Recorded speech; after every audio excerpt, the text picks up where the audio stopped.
Are you a brewhead? I'm a brewhead. Are you a brewhead? I'm a brewhead. Y'all are brewheads? Yeah, we brewheads. So pour a glass of craft beer, we can do this. Yeah. What's good, y'all? This is C Certified Brewhead, and welcome to another edition of Beer Mail here on BAOS. This evening, I have my famous co-host, Richard Bass, right in the building. What up, son? What up? How you doing? Lamping. How are you? Excellent. Loving it. As you can tell, our hats are somewhat matching, at least in color. So we'll shout out Espace Public, because, you know, the legends. I'm going to shout out BrewHeads for the hat. Arizona craft beer, which is not what we're drinking tonight. Got the BrewHeads t-shirt. Yeah, you got a little 1-2 there. You see that shit? Yeah. Live hoppy, die hoppy. That's what we do out here. That's what we do here on BOS. And also, of course, shout out to Pretty Pennie. Chain, heavy on the hops. It's dope. Bit hectic tonight. All right.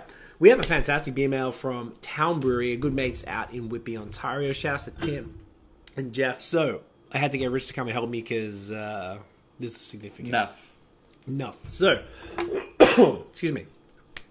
We interviewed Town back in January. And they've been open about 2 or 3 months time. Super new. All the beers were super solid as well. Guys were awesome. Place is really, really cool. Brett and Scott did a review of some beers we got from them. Very, very dope across the board. Now, I went to visit them, I don't know, a few weeks ago when we were in Toronto.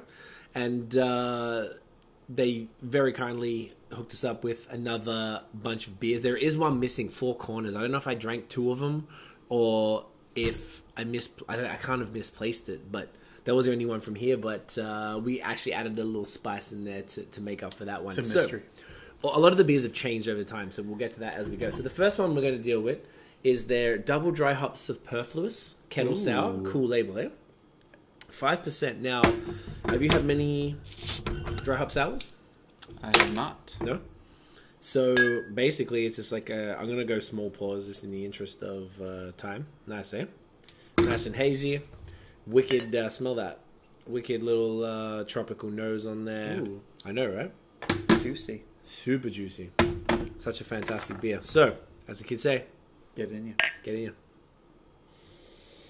Oh, yeah. That's a beauty. Ooh. Yeah, right? So down real smooth. Smooth as hell. Got that nice little like puckering kettle sour vibes in there.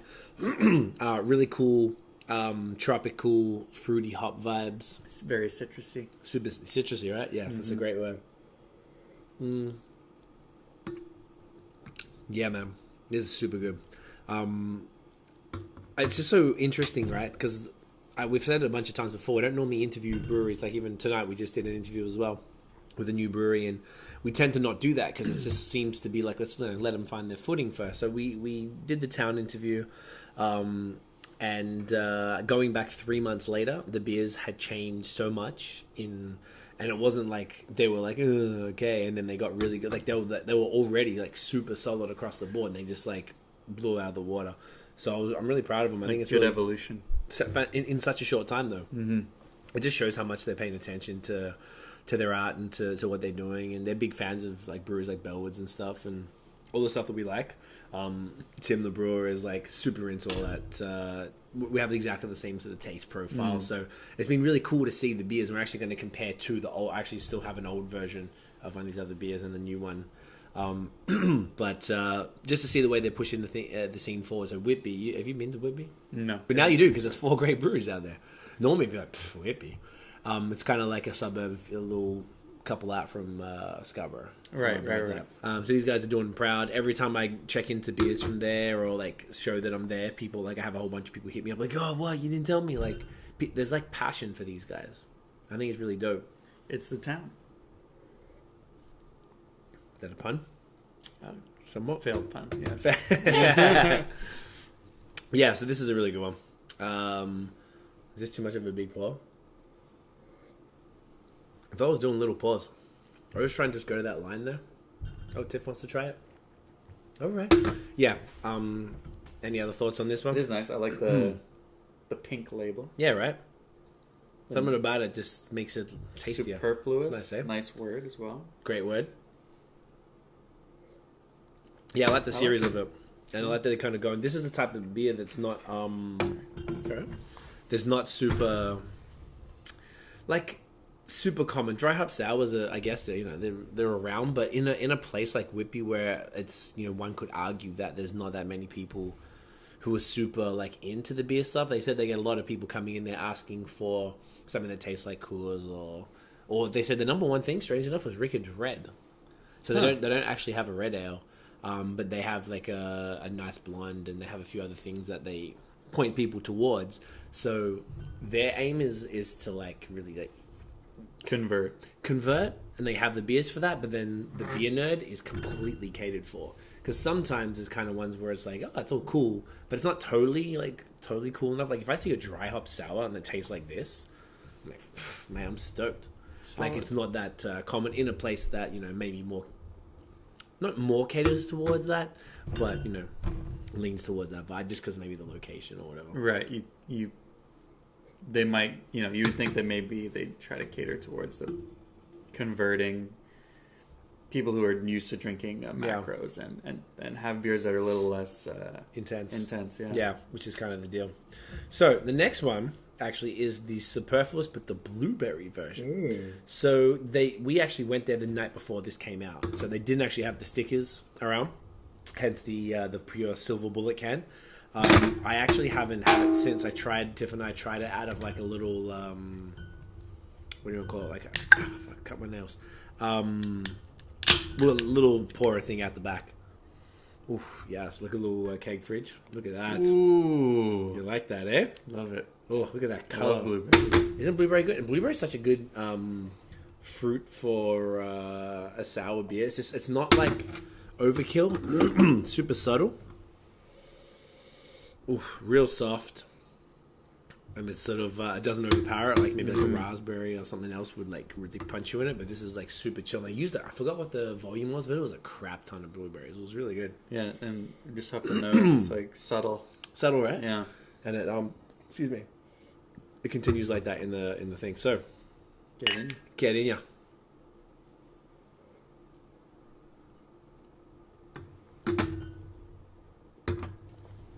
This is a few weeks old now. Mint. It's like Great, just enough blueberry flavor, Like just enough. It's not too. Like I said, most fruits aren't this chill. This is really, really fantastic. But you still get a little bit of. I guess you get like I don't know if it's actually dry hop, but I feel like there's still some other fruity flavors coming in. There's definitely some sort of hop profile in there, as well as the kettle sour, which it feels a little more subtle than perhaps this one. Would you agree? As far as the puckering. It's pretty good, eh? Very good. Yeah. This is definitely. Do you want to try that, babe? Yeah, definitely a fave. I'm stoked that we made it just in time for that. So, we might even need a second glass. That's good, huh? Yeah, definitely satisfied. Now, I think that this has become like a series, so they're really starting to get more into the series. So, the superfluous being on their sours. So, fruiting them. I'm not sure if they did any others, but this was the main one that I'd heard of. They seem to be just plowing out the new beers, not messing around. Good for them. How's it make you feel? Makes me happy. I thought so. I thought it would. Yeah, it's a beer, mate. I'm not sure what the ABV is. This is probably similar. If this is 5, this is probably around 5, so it's still on the crushable side of things. Usually kettle sours are pretty low. This is going to be excellent in the summer. Yes, I really hope they bring it back for the summer, because I'm sure they're probably tapped out. At the very least, I'm sure they'll have other varieties. Yeah. Be good to have, what would you have in it? Like peach? Maybe some mango? Peach is my favorite fruit. Its favorite? Not surprised. Bit of apricot would be good. I love apricot in beer. I feel like there's lighter summer fruits. Maybe something interesting like a melon, and then have like melon hops like Mandarin or Bavaria. No, that's got an orange flavor. The other one, so it's got the word melon in the hop name. Melon, Huell. I don't know how to pronounce it, but it's like hell melon or something. Okay. It's another type of hop that has like those melon, like rock melon cantaloupe joints. That would be lit. It's almost summer. Almost summer. Well, not really. Still got 2 months, really. Still Starting feels to feel like it. doesn't Starting to feel like it. Didn't even wear that much out the house today. So what we're going to need for this next one, potentially a second glass, because I actually want to compare these two. I'll grab it. Yeah, please. All right. So this beer is an interesting one. This is their Brave New World IPA. Now, this one is also the newest batch that I happened to get at the time that hadn't been labeled yet as well. So we got 2 with no labels. Now, anything you can tell differently? The same beer, 3 months apart. Anything you can see there, Rich? You can't see through this one. Exactly. But you can see through this one. Mm-hmm. So what I figured was, because I actually still had a bottle of the old one, I figured... Why not compare them? Why not compare them? So maybe put this in the new glass. This one? Yeah. I'm going to put... I know we're not washing it out, and I know this is like... Well, maybe I'll just do a little 1-2... just do beer swirls. Little,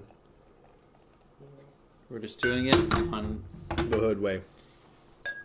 Give that a little drink there. Drinking. Sorry, I'm telling you to do 2 things at once, Rich. I'm one of those people.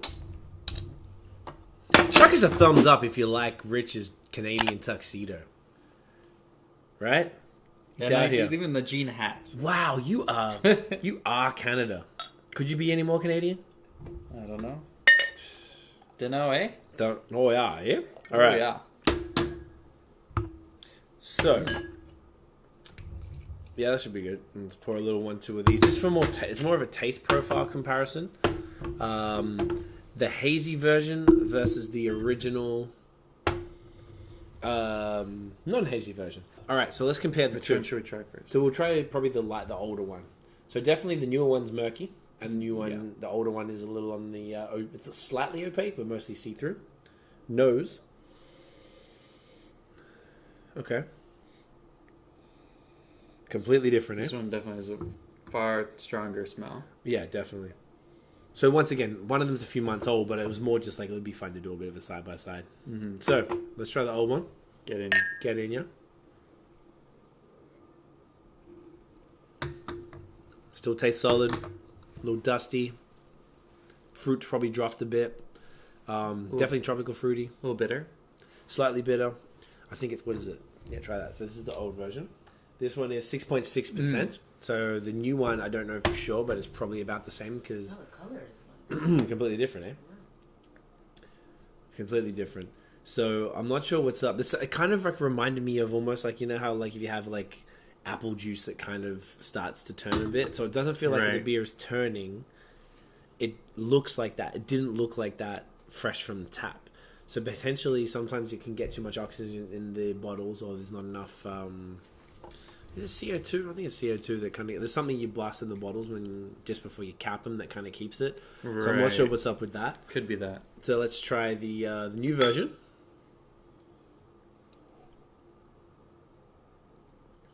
Okay. Taste profile hasn't really changed too much. Pretty similar, yeah. So it's pretty similar. This is not... This is still fantastic. It just sort of smells and looks a bit different.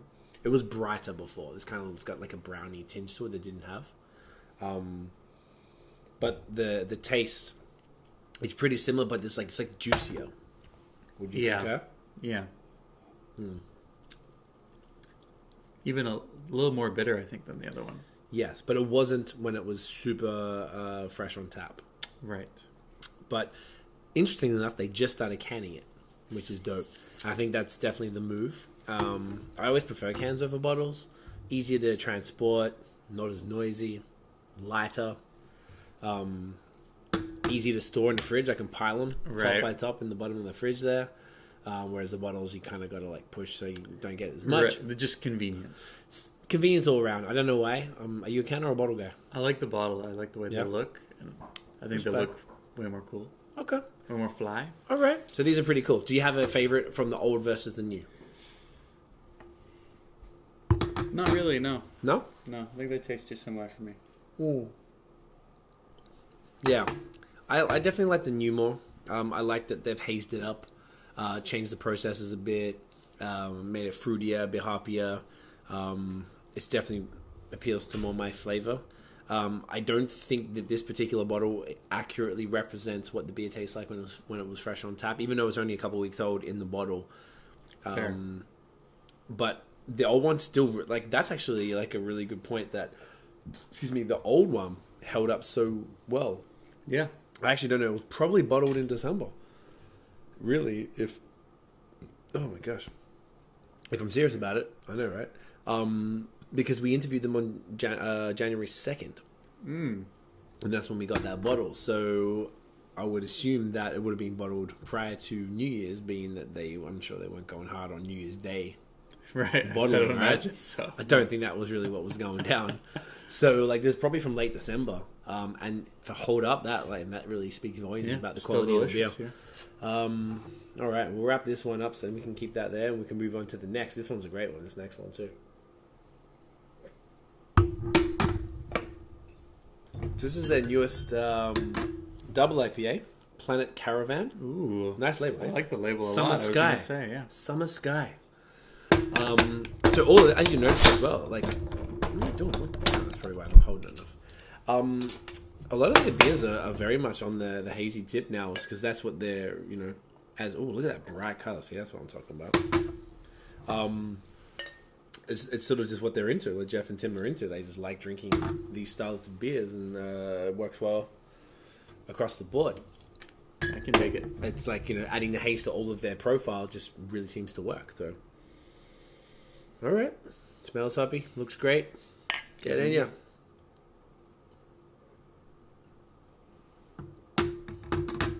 Nice. Yeah. Solid. I still feel this one as well. This was a little brighter when we had it at the brewery. At the brewery. Yeah. So it could have just been these last round of bottles or something. I could be completely off too. But like, I just really feel that this was like, I tried everything we have here. I tried it there, and then some. And I just kept going, yo, just give me the Brave New World. That's all I wanted. Like, right. I kept going smaller ones. I was trying not to drink too much. I was like, just give me another one. Just give me one more.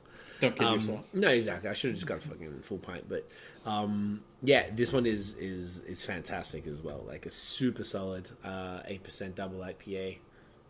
Nice and fruity. I was gonna say it's more boozy than the other ones. Oh yeah. So this is the double. It definitely got a little bit more of the hoppy kick, like the West Coast kind of vibe, a little danker. Yeah, You get the dank. definitely not as juicy, but still delectable. Absolutely. But it's boozier, but it's still not like the 8% is well hidden. Yeah, Yeah. Like you could drink this all night. Hell yeah. Well, you could drink it until you vomit. Well, you know what I mean. I know what you're saying. Things get real. But I did really like that they sort of moved in this direction. And the branding is so sick. I love that gradient. Like, it's perfect. Planet Caravan just makes you think of like summer nights, Battery is flashing on that. I guess we should probably keep it moving on the main one. The main one's the one that dies faster, so yeah. Okay. Okay. All right. Just slam We're going to knock this and we're going to move on to the last one.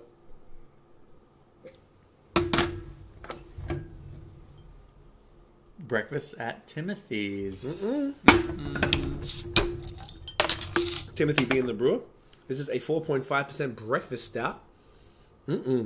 I'm just going to say get it in, man. Cheers.